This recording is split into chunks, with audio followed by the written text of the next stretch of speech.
Success পার্টিতে চন্দ্রনাথের মুখে ঝামা ঘষে দিল দুর্গা। হ্যাঁ বন্ধুরা, উৎসব ও বৈদেহী মুখার্জি নিজেদের স্বার্থ রক্ষার্থে দ্বিমুখী ভূমিকা পালন করছে।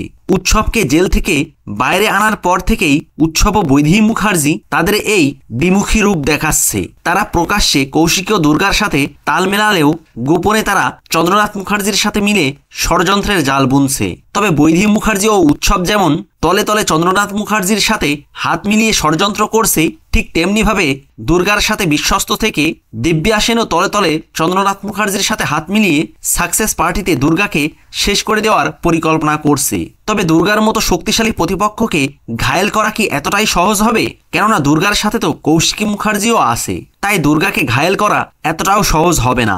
বরং ওই সাকসেস পার্টিতে সবাইকে চমকে দিয়ে দুর্গা উৎসব, দিব্যা সেন ও চন্দ্রনাথ মুখার্জির মুখে ঝামা ঘষে দিয়ে তাদের গলায় জুতার মালা পরিয়ে দেবে এবং তাদেরকে কঠিন শাস্তি দেবে দুর্গা। হ্যাঁ বন্ধুরা, আর এই সবটাই আপনারা দেখতে পারবেন ধারাবাহিকের পরবর্তী এপিসোডে। ভিডিওটি ভালো লাগলে লাইক, শেয়ার ও সাবস্ক্রাইব করে সাথে থাকুন।